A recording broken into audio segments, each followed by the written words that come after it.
So my name is Andrew Astley, and I'm a park ranger here at General Grant National Memorial, colloquially known as Grant's Tomb in Manhattan.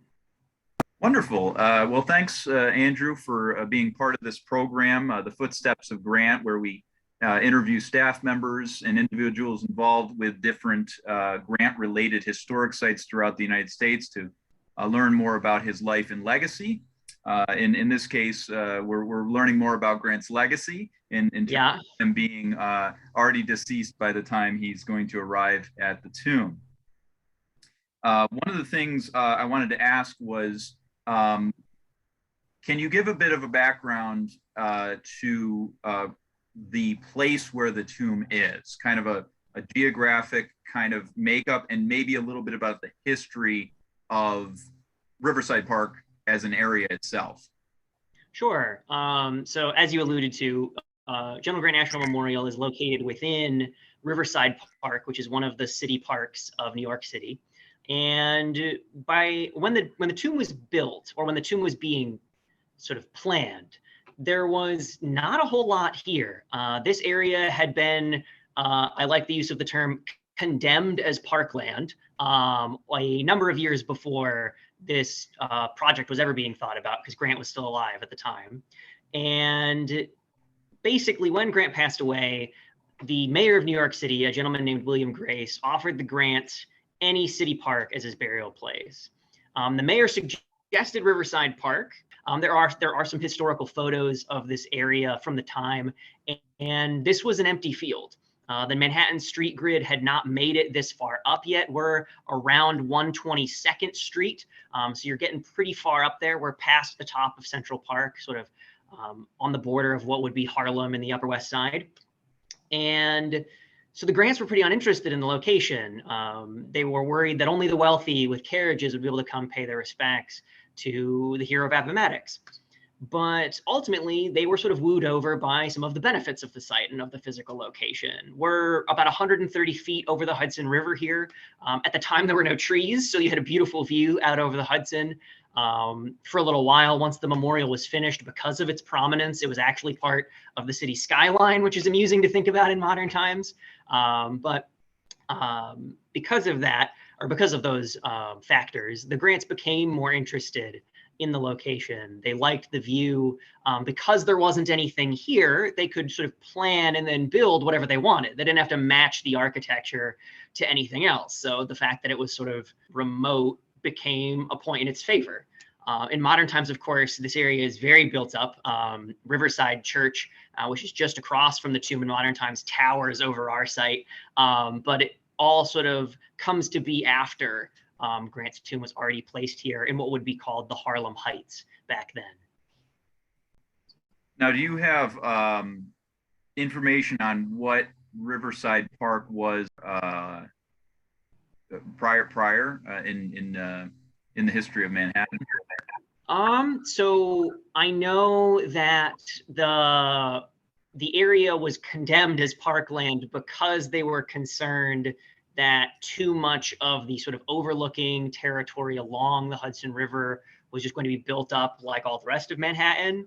And so that, to my understanding, was a major factor in it being preserved as parkland. I know before that, going back to the Revolutionary period, there's the Battle of Harlem Heights, which takes place in this area. But I know much less about that, so I won't claim to be an expert in that respect.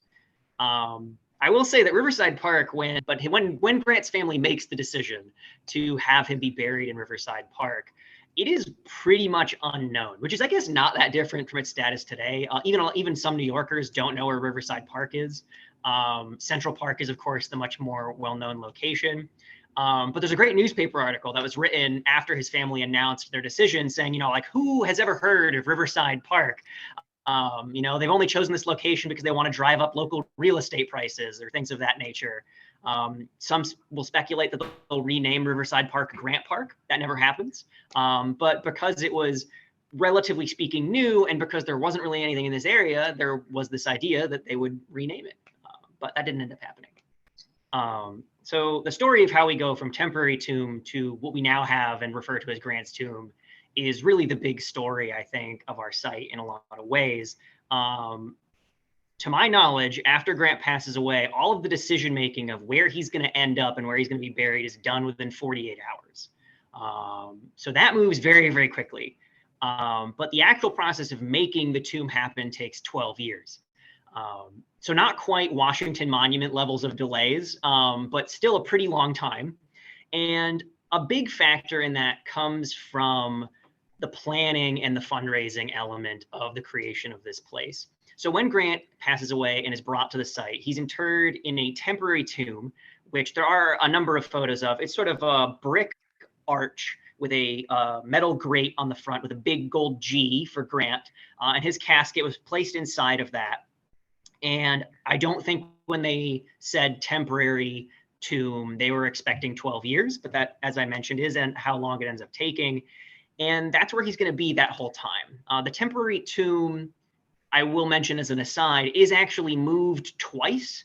I don't know if there are any photos of it being moved, but it is mentioned that because they placed it where they needed to do construction twice, they had to put it on rails and then move it to its final location, which would be behind Grant's tomb today.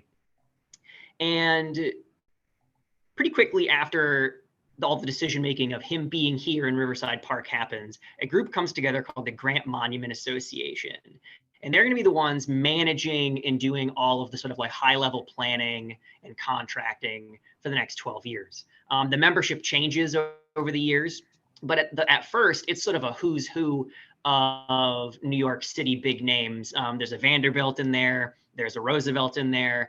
I believe Grover Cleveland is on the committee, and they set the frankly incredibly ambitious fundraising goal of $1 million, which is an absurd amount of money. To give a frame of reference, the Statue of Liberty, the base of the Statue of Liberty, I should say, cost $300,000, and they had struggled to raise that much money only a couple of years earlier. So this is a really big goal, but people loved Grant, and so they believed they could do it. So in classic group project fashion, all of the work happens right at the beginning and right at the end.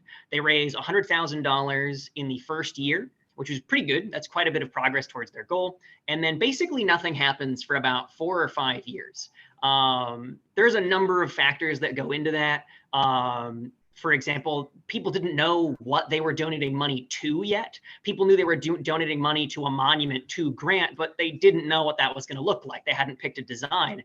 And 5 years in, having not picked a design was not a good look. So people became less willing to donate. The other part of it, certainly a big factor, was simply that people outside of New York were not as enthusiastic about this as people in New York. There was a huge amount of controversy over Grant being interred in New York City, even though it was what his family wanted. The GAR, the Grand Army of the Republic, was probably one of the most vocal opponents, at least on the national level, of the tomb being located here.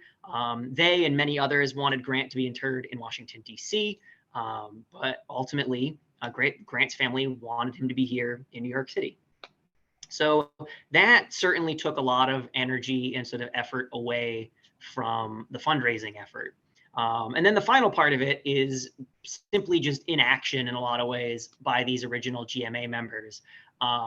It was sort of a position of prestige. They themselves weren't donating particularly generously to the project. There's a letter that I saw a while ago in our archives that was a gentleman writing in saying, and this is sort of an approximation of what he said, but basically, I'm donating this incredibly small amount of money because that is the percentage of my income that the Vanderbilts donated when they donated this much larger amount of money, basically sort of calling out these leaders as not being particularly behind the project themselves. So that caused a ton of delays. And finally, how it was broken was that there was basically like a hostile takeover of the Grant Monument Association, for a lack of a better term. Horace Porter, who was a general alongside Grant during the Civil War, basically leads a group of people who are much more dedicated to making this happen, or at the very least willing to sort of take action immediately to start getting the ball rolling. And they raise the remaining about $400,000 plus interest in about 5 months after they take over the Grant Monument Association. So like I said, classic group project. It happens all at the beginning and all at the end. But from there, they can actually get construction rolling.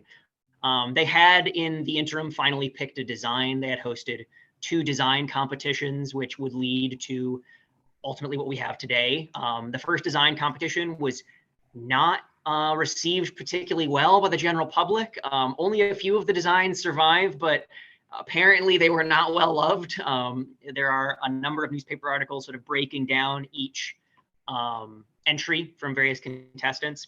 And so they finally decided to have a second competition, and only architects that they invite to participate are allowed to participate. And that is how John Duncan is chosen as the architect of Grant's tomb that we have now. And so people now know what they're donating for. And there's a group of people in charge that are very much dedicated to making this happen. And so they start construction while they're still fundraising, which is a bold move, I think. But they end up getting around $600,000 out of their original $1 million ambition, which is sort of more than they feared, but perhaps less than they hoped, I think would be the way I would phrase it. And that was enough to construct what we have still today. There have been only really minor alterations or restorations, I should say, over the years.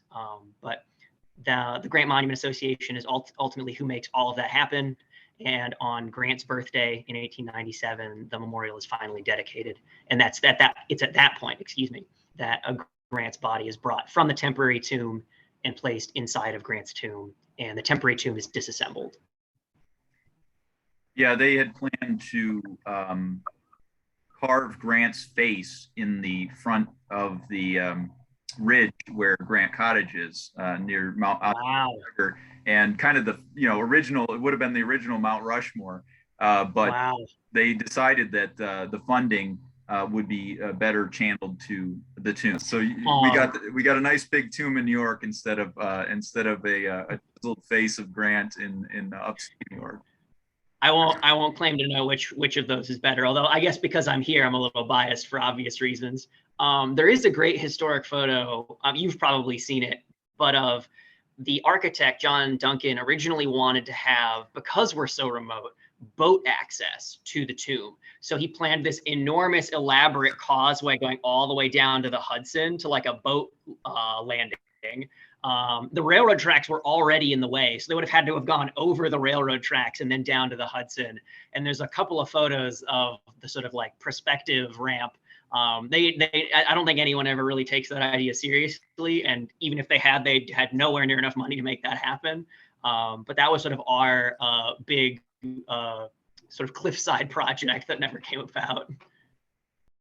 One of the other aspects that maybe you could talk about it on a longer scale, is if you could kind of do an overview of what events and gatherings and visitation was like, starting at the beginning, even the temporary tomb. So obviously Grant's funeral is an enormous event, well outside of sort of normal visitation, but it was estimated that about 1 million people showed up for Grant's funeral here on the site in 1885. But from that point, the site was an attraction of a sorts, even before the tomb is finished. People were connected to this place in a way that is frankly hard for me to really imagine. At the funeral, for example, people wanted any piece of this event. There are stories of people cutting all of the black cloth off of his catafalque, which carried him to the tomb. Supposedly, almost all of the flowers which are delivered the first day are immediately stolen. The most extreme example I've heard of is someone wrote to the blacksmith that made the rivets that went into his coffin, asking for a piece of coal out of the furnace that was used to make the rivets, because they just wanted any piece of what was going on here. They wanted to be connected to Grant in some way. And that, of course, didn't go away after the funeral was over, even though it's no longer on that grand of a scale. So once construction starts, of course, people can't visit the site in exactly the same way because it's an active construction zone and there are workers everywhere and so on. But there was still a small wooden booth. There's a photo of it by the temporary tomb where the Monument Association sold postcards to try to keep raising money towards the site's construction. After the flowers were stolen, they started posting guards back there, but that would have been a constant presence, and people would have came and went there. And then the next big event, of course, is the actual construction and dedication itself. So the cornerstone is laid, I believe, by Benjamin Harrison. He comes to visit, and he sort of ceremonially lays the cornerstone of the building. And then for the dedication itself, about 1.5 million people are estimated to have come, including at that point Julia Grant, who is still alive, and a number of the members of her family, which must have just been an emotionally indescribable experience for her, I'm sure. But yeah, people came out in droves, despite the fact that by all accounts, the weather was absolutely atrocious that day. They were like worried that like all the tents were going to be like ripped away by the wind. And so it was not a great weather day, but a huge number of people turn out regardless. There would be even more photos of that event than there already are, if not for that bad weather. There is some evidence of a gentleman who is going to try to use a primitive version of aerial photography to capture the event using kites, which would have been awesome. I would have loved to see those photos, but unfortunately, because of the weather, that didn't happen. But after that point, they don't open the tomb itself on dedication day. They allow Julia and the family to sort of go inside, pay their respects, experience the space, and they open it to visitation from the general public the next day. And from there, it becomes one of the most visited buildings in New York City, if not the country. More people visited this than the Statue of Liberty. For the first 10 years, you get about 500,000 people a year through the door. So it's just a real site of pilgrimage. You know, people came here to pay their respects, to see the tomb, north and south, which often surprises visitors that I talk to. But yeah, people came out in droves to see Grant, especially in those early years. The tomb's visitation does take a hit once you get a couple years further, with the Great Depression, and before that, World War I, of course. The numbers drop pretty heavily during that period. I forget the exact year or end date, but there's a great story that's documented of the first time Grant's tomb ever experiences graffiti. It's during the Great Depression, and a out-of-work painter comes by and writes a poem on the side of the tomb in red paint. And he then is caught painting on a different building slightly down the street a few hours later. And so he is, I believe, released after paying like a $5 fine or something like that. So, you know, different world back then. But, you know, the tomb was, you know, experiencing the Great Depression just like the rest of the country was. And that's when you get the first big period of restoration. The Works Progress Administration comes in. So they steam clean the entire outside of the building. They do quite a bit of work on the inside. There are statues still in the building today that were created by the Works Progress Administration's artist programs. So a couple of out-of-work refugee German artists actually were the ones who created what we sort of call the sentinels around Grant's sarcophagi, which are of other Civil War generals. And then after the Great Depression, you sort of see a rise in visitation again. But eventually you sort of get into a period where Grant's reputation has fallen sufficiently that the visitation sort of starts to fall off. It's also probably not a coincidence that you see it fall off right around the time there stopped being Civil War vets to come visit us. The last big gatherings are in the 30s. And there are, of course, very few Civil War veterans alive today to come grace our halls. So visitation falls off for that reason as well. But I believe it's in the 40s that the Schlesinger group does its first presidential ranking, and they rank Grant as the second worst president in all of U.S. history. So you really have this like falling off reputation of Grant. He's ranked only above Harding, so he's below Buchanan, which I think is deeply insulting for Grant. But ultimately, that really does a number on Grant's visitation. And then to sort of skip even further ahead, the 70s are not kind to all of New York City, and Grant's tomb is certainly no exception to that. So that'll be sort of the second period of disrepair. And then eventually you see sort of a rejuvenation of Grant's reputation and a lot of public interest in the tomb as well, starting in the 90s. And then that's when you get, for the 100th anniversary of the monument in 1997, the big renovation work that's done that largely places the tomb in the situation that it's in today. In modern times, well, in the before times, before COVID, a good year would be a little over 100,000 people. So we're not at those 500,000 from the first 10 years it was open, but like I said, less Civil War veterans alive to come see us today. But yeah, people are still coming out. People really still like to experience the tomb and learn about Grant. We get really like a full spectrum of people that I really enjoy seeing, from people who care incredibly deeply about Grant to somebody who doesn't know who Grant is. And I don't hold that against them, of course. If they're here, if they want to learn about Grant, they're in the right place. So you have this like brilliant spectrum of people.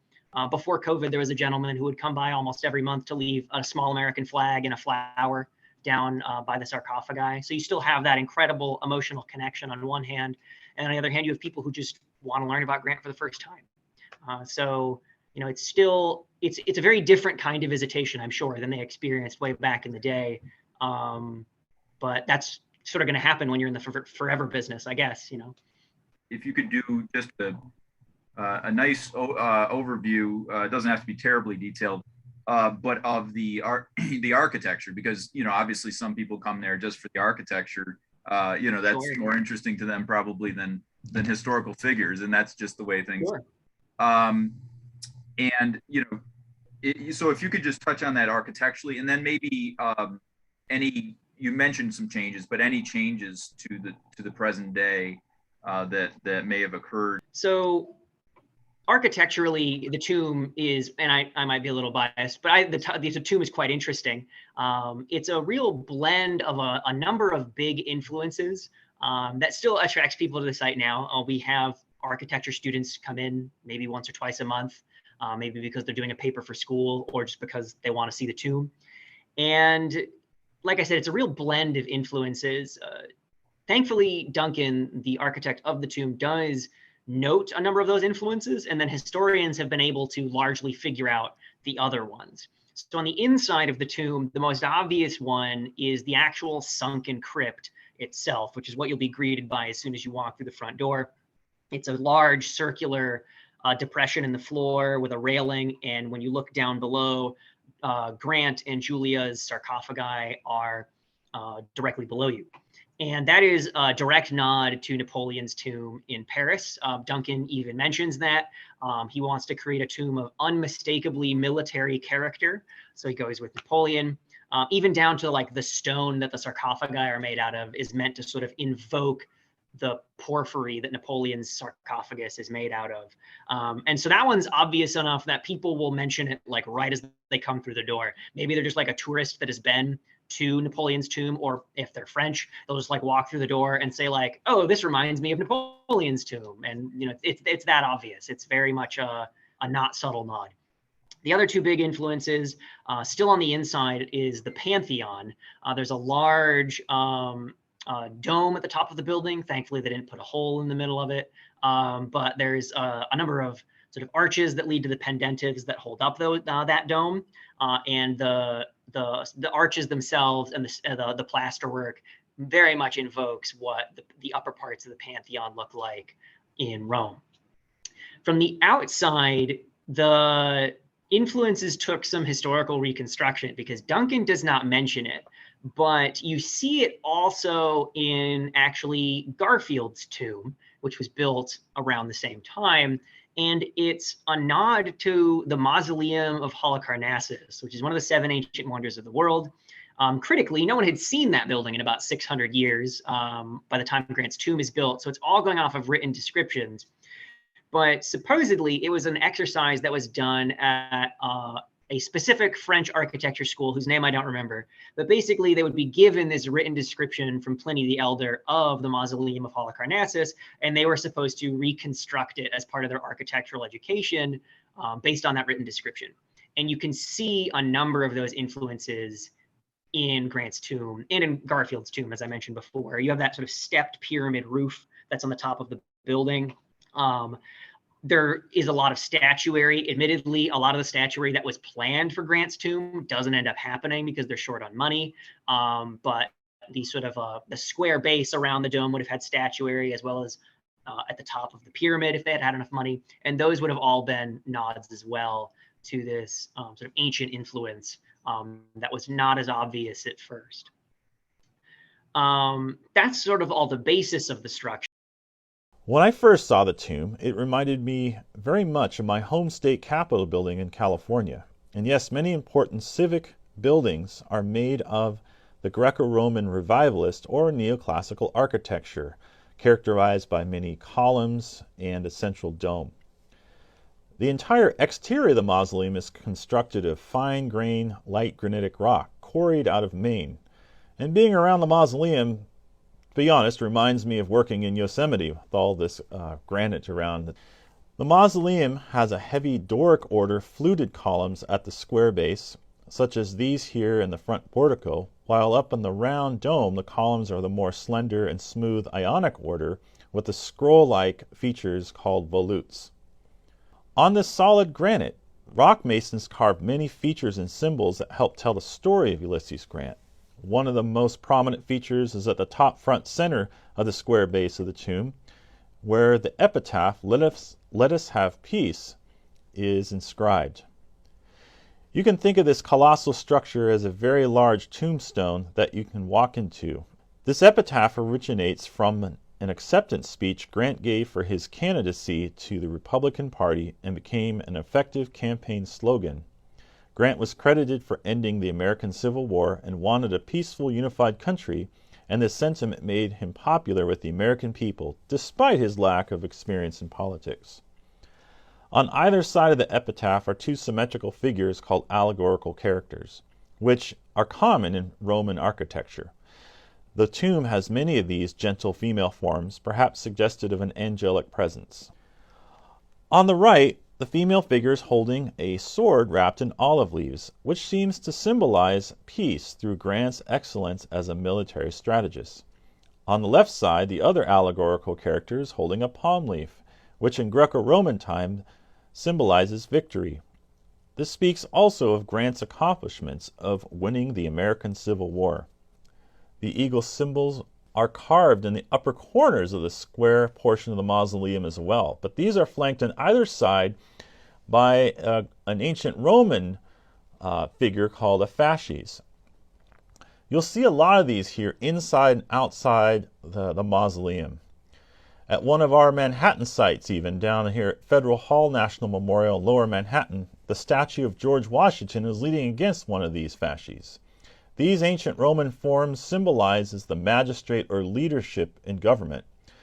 And what this tells you here is that we're looking at a mausoleum that has the remains of a U.S. president as a leader in the military and as a political leader in the White House. The fasces is a bundle of rods tied together, sometimes with an axe head. You can imagine if you had one rod or stick, you could break it easily, but if you put them all together and bundle them, it would be much harder. So one way to look at this symbol is it's a way to show that when we come together, we are stronger. And this, of course, reflects Grant saving the Union during the American Civil War and the Reconstruction era during his presidency, unifying the country together. A lot of folks see the outside as they're walking by here in the Morningside Heights neighborhood, and the inside of the tomb seems to be where it's even more impressive and immense. So please join me. Let's go take a look on the inside and see what the architecture and symbolism there can tell us about Grant's life. When folks come to visit General Grant National Memorial, we encourage them to look up.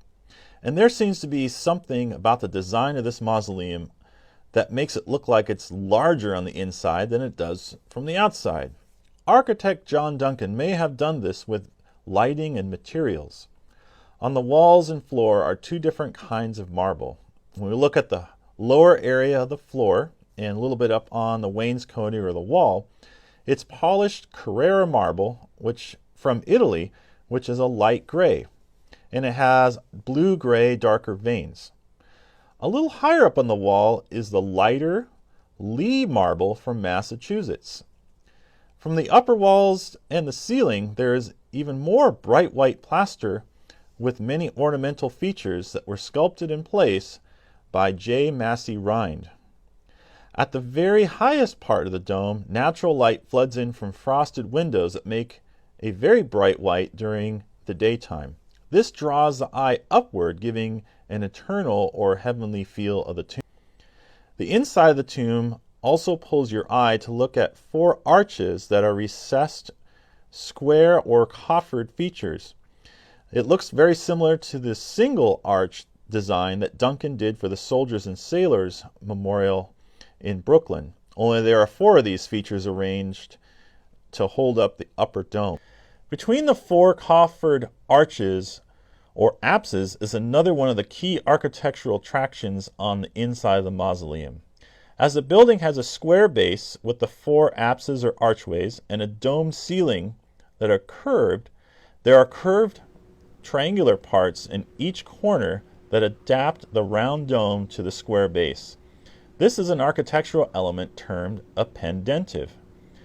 In the latter part of the construction of the tomb, sculptor Mazzie J. Rhine sculpted the white plaster into 4 scenes that symbolizes the stages of Grant's life. Just like next to the epitaph out front, each pendentive has 2 allegorical or female characters, and they are outlined in a border of many 5-pointed stars, alluding to Grant's legacy as a U.S. Army general. Also, at the bottom of each pendentive is an eagle and a shield. From the front entrance of the tomb and near the right is the pendentive in the southeast corner. The 2 allegorical characters are in front of the tree of life, and one is holding a loom of yarn while the other is studying a book, representing Grant's formative years of early life. This would be the time that Grant was learning how to ride horses and learning mathematics. On our right and across from the front door, on the northeast corner inside the mausoleum, we come to the 2 allegorical female characters, with one holding a large sword and the other a shield with an image of the infamous snakes for hair Medusa figure. This right here represents Grant's military career. Grant is both a Mexican-American War and an American Civil War veteran. Soldiers today even study Grant for his battlefield tactics that led him to defeat the Confederate Army. But we know that Grant was not just a general because we go over to the next northwest pendentive, and the 3rd one we're looking at, and it has a prominent bundle of rods tied together with an axe head, yet another display of the fasces we observed out in front of the mausoleum. This pendentive represents Grant's leadership as the 18th U.S. President and his post-presidency diplomacy accomplishment in his round-the-world tour. One of the allegorical characters is holding a palm frond representing victory, and the other a cornucopia representing abundance and plenty. Grant, for instance, worked hard in his 2 terms as president to reduce the debt incurred by the country during the Civil War, and was victorious in suppressing the Ku Klux Klan, as it was only after his presidency that the group made a resurgence during the Jim Crow era of the early 1900s. As we move over to the southwest and the final pendentive, one of the allegorical characters is putting the flame out of a genie-like oil lamp and may symbolize Grant writing his memoirs and then dying 3 days later at the age of 63. The other allegorical character is holding an orb with an angel figure on it, and that might be suggestive of Grant's spirit and legacy living on into eternity. Now, one of the main attractions or centerpieces of the memorial is the crypt, a circular-shaped room that is below the main floor and is visible through the round portal or parapet. A few steps from the front door of the mausoleum, you look down through this parapet and you see the 8-ton sarcophagi that contain the remains of Ulysses and Julia Grant. This is where we can readily observe how Napoleon's tomb was an inspiration for architect John Duncan. These 2 sarcophagi, which is plural for sarcophagus, are carved out of solid red stone, just like in Napoleon's tomb. These 2 sarcophagi were carved out of the red Montello granite in Wisconsin. There have been some changes over the years, although they're mostly in detail. On the outside of the tomb, there are two eagles on either side of this. Well, there's one eagle on either side of the staircase going up to the front of the building. And those were actually taken from the old New York City US Post Office building after it was torn down. So they're very fitting. They blend right into the structure. Most people don't even realize they're not original. But those were a later addition to the building. And then the other changes are on the interior. So you have the addition of the statuary that I mentioned a little bit earlier. So 5 sentinels, Civil War generals down below during the Great Depression. And the most recent part of the building on the inside is a series of mosaics that are put in these sort of half moon lunettes on 3 of the walls of the tomb. And they depict Grant in a couple of Civil War situations. So 2 of them are battles, and that's the Battle of Chattanooga and the Siege of Vicksburg. And then the north wall, which is what you're facing when you come in the building, is Grant accepting Lee's surrender at Appomattox. Those were done by an artist named Alan Cox, and they were put in the 1960s, the newest part of the building. My understanding is that basically there had always been an intention to put something in those arches by Duncan, but there was just never enough money to make it happen. So for the first 60 years of the building's existence, they were just empty. But by the time the Park Service got there, we were in the situation where there wasn't anything preventing the change from happening, and there was enough money to make it happen. So they finally commissioned artwork to go in those. And so that's the newest part of the building on the interior. I guess of note also on the exterior of the building, the truly newest part of the tomb is a series of mosaic benches that run all the way around the building, with the exception of the front. And those were added in the 70s. But basically during this period of disrepair that I mentioned earlier, my understanding is that the tomb was in pretty rough shape. There's a lot of graffiti. There was a lot of sort of vandalism, vagrancy, and so on around the tomb.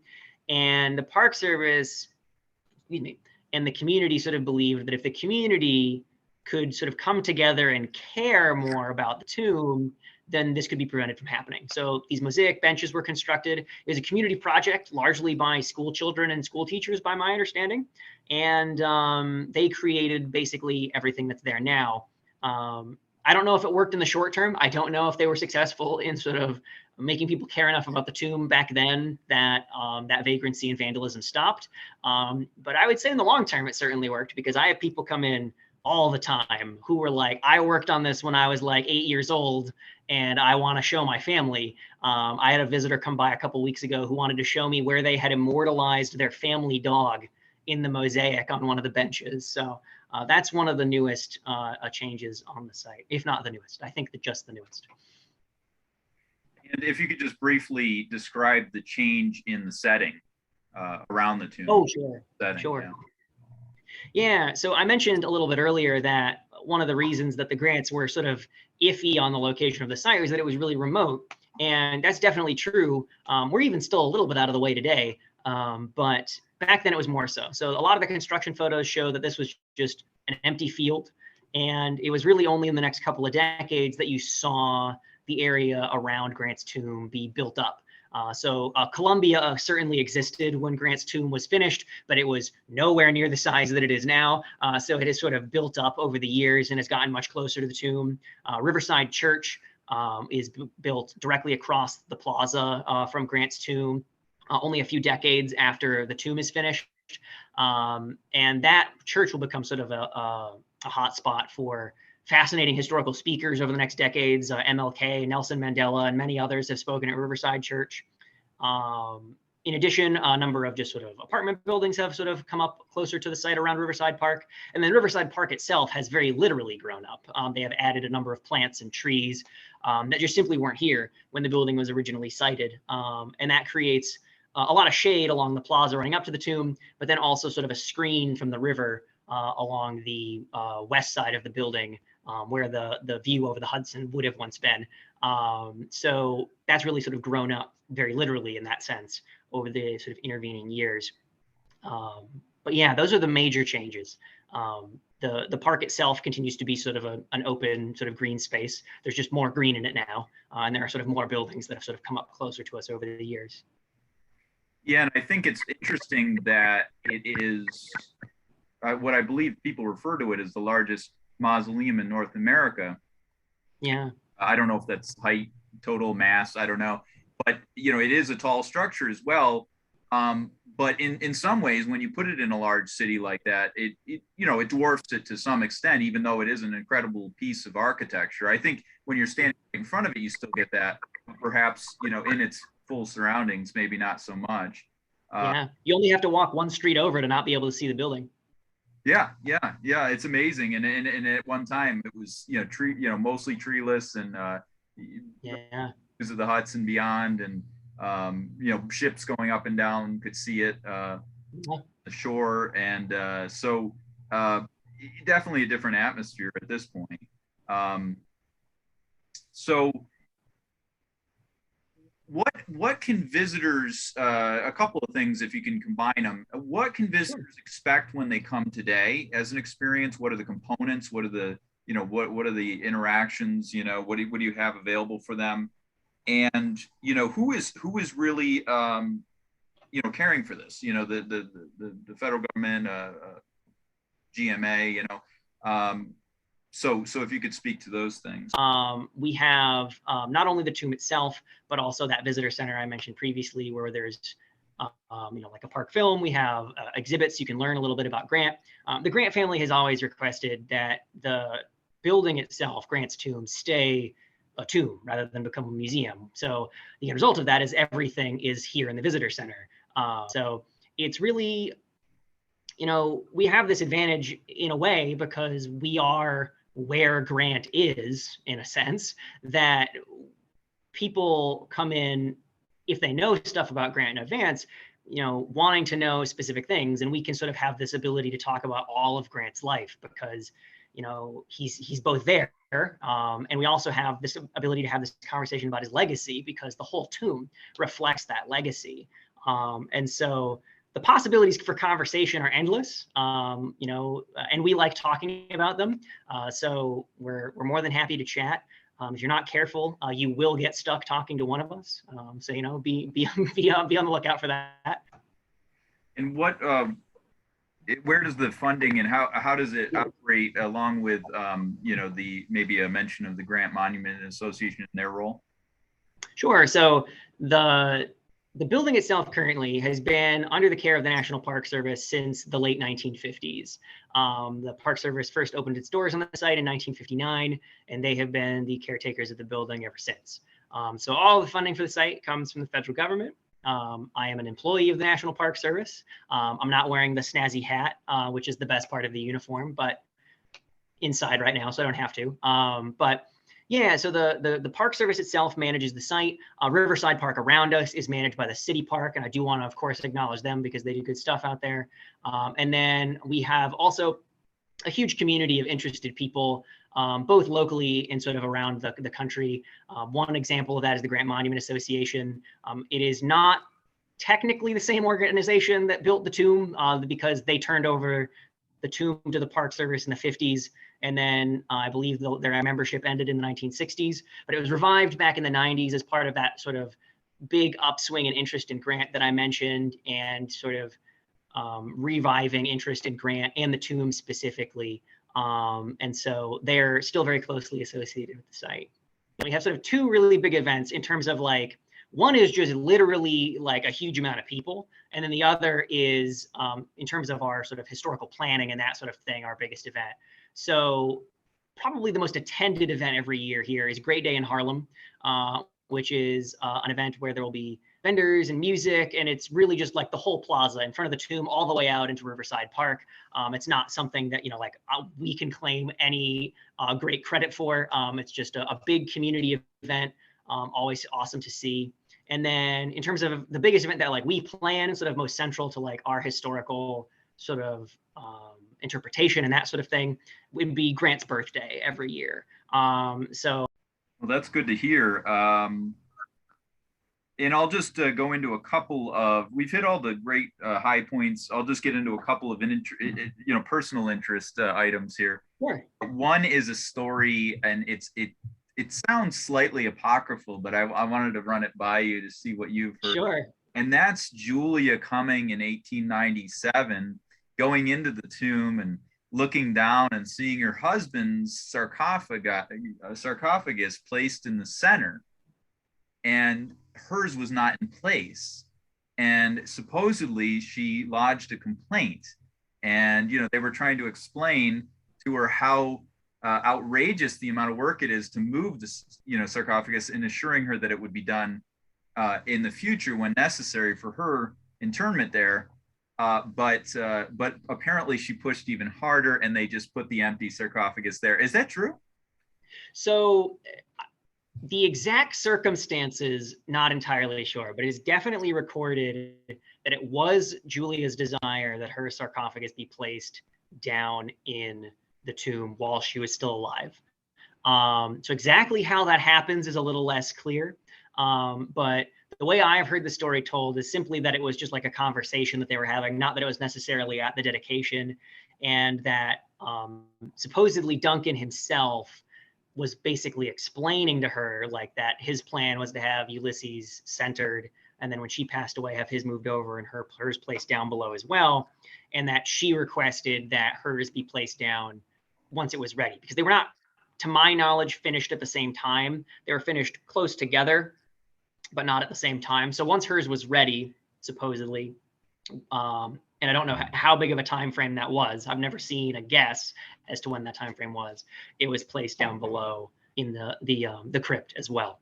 So I often bring that up with visitors, to be honest. So I'm glad that you brought up that story, because the sarcophagi have their names on them. So Julia outlives the dedication of the tomb by 5 years.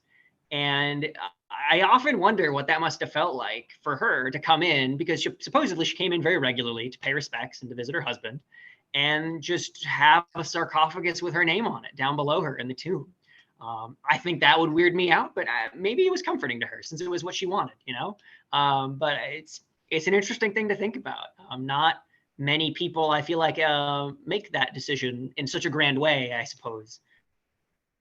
Yeah, it's interesting. I think it speaks to the desire to have those things arranged, in that period, in the Victorian period, to have those things arranged and assured. I mean, the idea that there's the idea of the acknowledgement of a legacy, but wanting to make sure that's in place before you pass seems to make sense. It's more of the stoic Victorian, sensibility type of situation. Yeah. And I also try to think about it, not to sort of ramble on end here, but I also try to think about it to a certain extent that Grant and Julia clearly are so incredibly attached to each other. And that's really Grant's only input on this whole process we've been talking about this whole time, is that he wants to be buried with Julia. And so certainly I'm sure she felt the same way, but maybe it was not only her own desire, but wanting to make sure that Grant's desire was fulfilled in that way too, to sort of make sure this is all set beforehand. But yeah. And I think that now, if you just speak in that vein, it obviously the tomb, and you touched on it before, but it represents different things to different people. But in general, what is the kind of what do you believe it represents? I mean, a couple of things maybe it represents. Sure. I think the biggest thing we get from visitors in terms of what it means to them is, I think for some visitors who come by, the experience is almost like a laying on hands in a way. It's you can't meet Ulysses S. Grant anymore, but you can still go to where he is. And that clearly means a huge amount to some of our visitors who come by. They've been planning to come here. They want to visit the last resting place of Ulysses S. Grant. And so what it means to them, I think, is ultimately just what Ulysses S. Grant means to them. The building is just sort of the place where he is, they'll come in and talk to me because they want to either see if I agree with them, or that they want to, just learn a little bit more or whatever. They'll say, they'll just walk up and say oh, he was a great man, or they'll walk in and say, he had an incredible story. I think one of the big upsides of so much scholarship being written about Grant recently is that a lot of people come in with this pretty complex understanding of Grant. They'll say, they'll know that he was perhaps too trusting, and that led him to various negative consequences over the course of his life. They'll know that he was this person who led the army to victory, but was also somebody who cared deeply about other people. They'll know that he struggled with loneliness and maybe alcoholism when he was separated from his family. And coming from a site previously, because I was at the Martin Van Buren home, where it was a site where nobody really knew anything about the subject of the place, it's really fascinating to me to see people come in and just like have this public space to reflect on meaning they already know or they already feel. And I think that's a big thing that the tomb represents to people. Certainly that's not everyone, and I don't know if it should be everyone. A lot of people come in just wanting to learn. To them, maybe it's that they saw a brown sign, they saw like a national park sign, and they're like, oh, national parks are interesting places, and they came by because they have a desire to learn. And I think that sort of dichotomy, which I talked a little bit about before, I think is just fascinating to me. Because we're so far away, even though we're still really close to the Civil War in a lot of ways, because we're far enough away now that, all the veterans are gone, all that, it's a very different place than it was before. And because also Grant is sort of being rediscovered in a big way, for lack of a better way of phrasing it. We get so many people who come in and are like, oh, I've lived like a 5-minute walk away for 60 years and I've never been in this building, like, what is this place? And so, yeah, I think it's, it means sort of Grant's legacy to some people, but it also is a place to create meaning for other people because they don't have it already. And I don't know if that's really an answer to your question, but it's something that I definitely see a lot. This isn't just like a big marble building to like celebrate the achievements of one person. It does serve that role, certainly, especially for some people. But, whether or not Grant would have wanted this building, he didn't get to make that decision. The people of the country made it for him. And even in a different way, that's sort of a romance in a sense. people loved Grant. It never ceases to really surprise or impact me. Like I try not to take that for granted. People wanted this to be here, and it served its purpose because those 500,000 people a year I mentioned came not to see the building. I mean, maybe some of them did. I shouldn't speak in absolutes, but most of them certainly weren't here to see the building. They were here to see Grant. I think the building is an expression that's useful to us now because it shows us how people felt about Grant in a time when that's not really around anymore. It's hard to feel that strongly about anyone from history because how can you? But it really shows that in a way that's impossible to forget, I think. The most common question I get is who's buried in Grant's tomb? The like sort of more like complex answer I now give to that question is that, so for anyone who ends up watching this that doesn't know the origin of that, who's buried in Grant's tomb has become a joke. It was a question that Groucho Marx would ask on his quiz show, You Bet Your Life. That's what it was called. I'm going to give you one more question. If you don't get this right, I'll kill you. For $100, who is buried in Grant's tomb? Grant. Grant is absolutely right. Thank you very much. Okay, so you've each won $100, and thanks for coming down here. You're a real cute couple. Thank you. Sorry you didn't win more. Okay. See you later. And if somebody wasn't doing particularly well, he would ask them the question, who's buried in Grant's tomb? Because the answer is in the question. So they would be able to get a question right. But because people love being sort of obsessed with minutia, the extra answer that comes about is no one, because they're not technically buried in anything. There's no like dirt on top of them, so they're entombed instead of buried, etc. But the third answer that no one ever offers is Julia. Like it is, you could put Grant's tomb with the apostrophe at the end. It's plural Grants. Like there are more than just Grant here. And so that's the answer that nobody ever brings up. but it is true. So that's probably the most common question that we get that's like usually offered not particularly seriously. I did have somebody ask me, and I think this is the best answer I have for you in a more serious capacity. I had a visitor after talking to me about Grant for maybe 5 minutes, and I didn't really have a conception of how much they knew going into it. Just like sort of turn and look at me and point blank ask, so do you like Grant? And I was like, what a question, right? You know, like, I mean, you know, I could have tried to like joke away the answer, right? And there's been like, oh, well, I never met the guy or something, you know, like give him an answer that doesn't actually mean anything. But I thought that was so interesting because they wanted to know how I felt.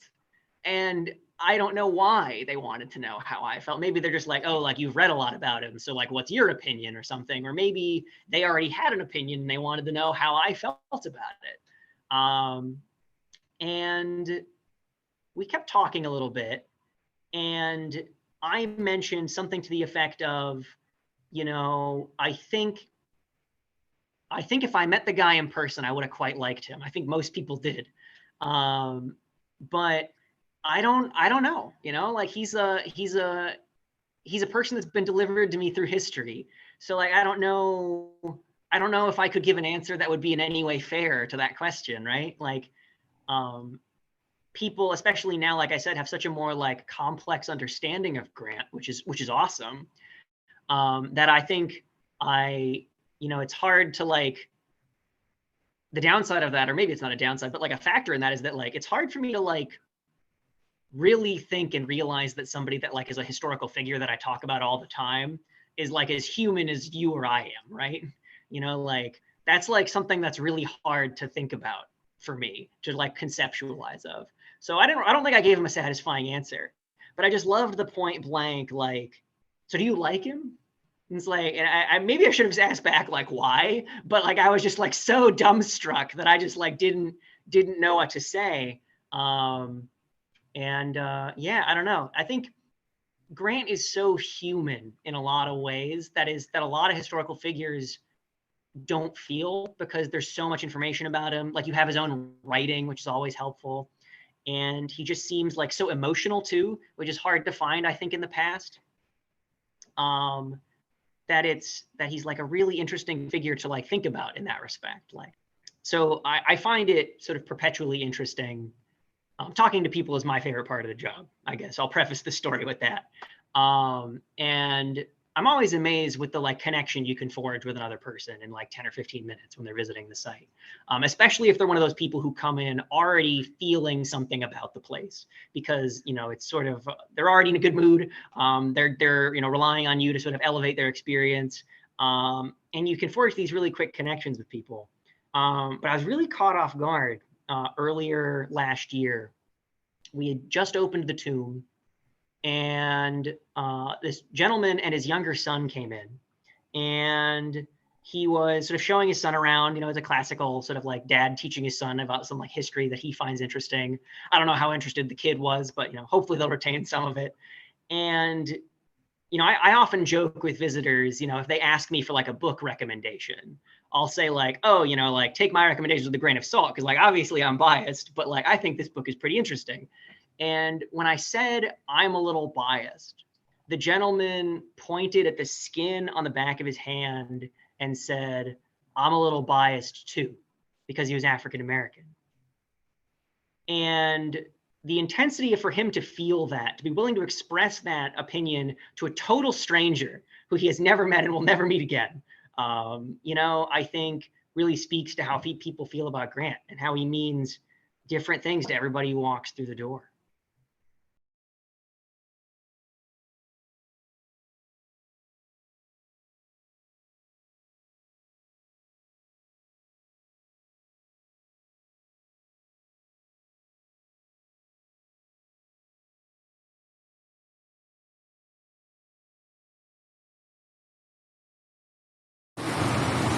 Come back here to the tomb for its dedication, the year 1897, just as my daughter Julia had made Oakley free in Mount Prayer. I have visited there recently and made it Oakley free to memorialize that moment and how much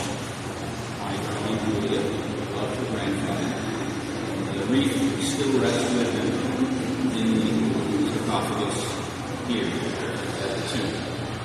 So, testament and representation of the love of our family, my father and his memory, leaving us here.